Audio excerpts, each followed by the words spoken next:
Cantik sungguh hiasan dan anyaman yang dibuat oleh orang ini. Siapakah yang membuatnya? Bukan semua orang mampu membuat anyaman secantik ini. Sudah pasti siapa yang membuat ini memiliki kemahiran yang tersendiri. Untuk mengetahui lebih lanjut, mari kita belajar bahasa Melayu tahun 4, tanjuknya Anyaman Ribu-Ribu. Objektif yang ingin dicapai pada hari ini, cikgu mengharapkan anak murid dapat membina ayat menggunakan kata nafi mengikut konteks berdasarkan kemahirannya, iaitu kemahiran tata bahasa. Mari kita baca dan fahami buku teks tahun 4, tajuknya Anyaman Ribu-Ribu. Hadith, Meling dan Rajiz membaca buku tentang anyaman ribu-ribu.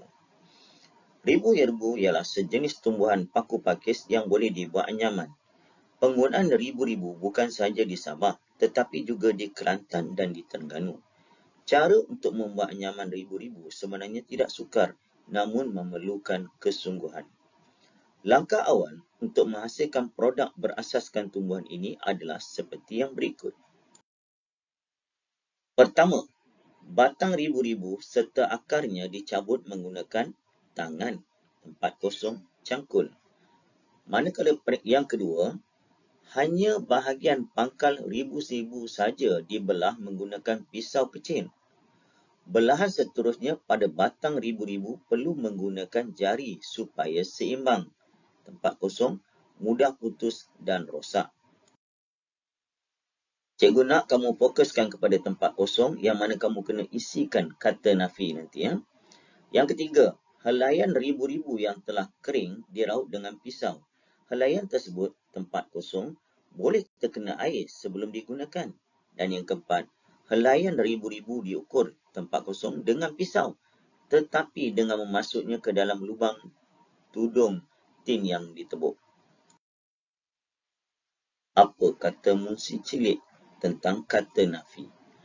Kata nafi terbahagi kepada dua saja, iaitu bukan dan tidak. Kata nafi bukan hadir di hadapan frasa nama dan frasa sendi nama. Kata nafi tidak hadir di hadapan frasa kerja dan frasa adjektif. Contoh, kereta api itu bukan dari Ipoh. Pakcik itu bukan ayah saya.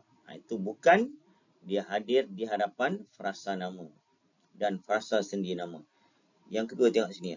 Kata-katanya itu tidak benar. Adik tidak tidur di dalam buaian. Kata nafi tidak, ingat, hadir di hadapan frasa kerja dan frasa adjektif. Ingat tu. Untuk lebih jelas, kita belajar dulu latihan yang seterusnya. Cikgu harap anak murid telah bersedia untuk menjawab latihan. Ada dua latihan hari ini. Yang pertama, kamu melengkapkan tempat kosong dengan kata nafi. Ingat, kata nafi ada dua je. Tidak atau bukan. Dan yang kedua, untuk lebih kamu mahir, supaya kamu lebih faham, bina ayat dengan menggunakan kata nafi. Mari kita bincang apakah jawapan yang sesuai bagi latihan pada hari ini. Latihan pertama iaitu melengkapkan tempat kosong dengan kata nafi yang sesuai. Ada dua pilihan, ingat, bukan ataupun tidak. Tengok nombor 1.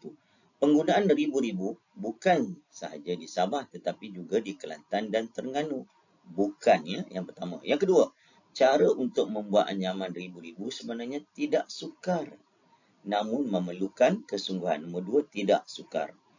Batang ribu-ribu serta akarnya dicabut menggunakan tangan, bukan cangkul.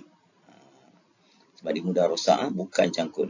Yang keempat, belahan seterusnya pada batang ribu-ribu perlu menggunakan jari supaya seimbang, tidak putus dan rosak. Nombor 4, tidak. Dan yang kelima, helaian tersebut tidak boleh terkena air sebelum digunakan.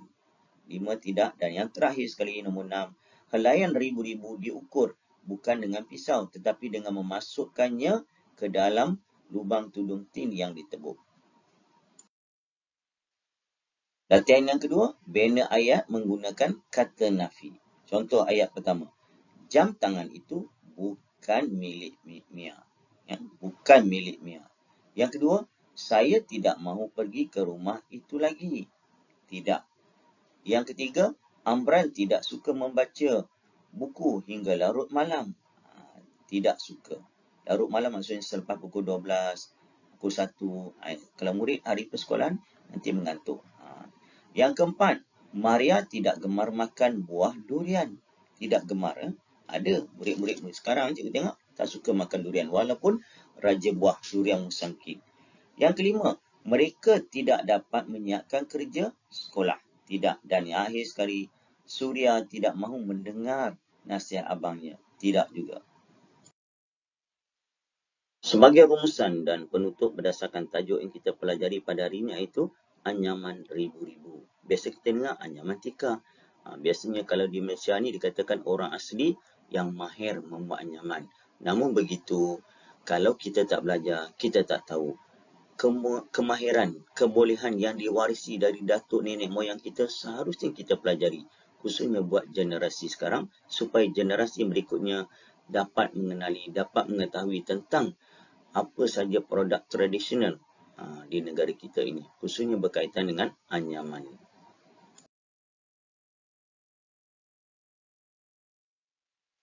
Itu saja dari cikgu. Kita jumpa lagi dalam tajuk yang seterusnya. Assalamualaikum semua. Bye.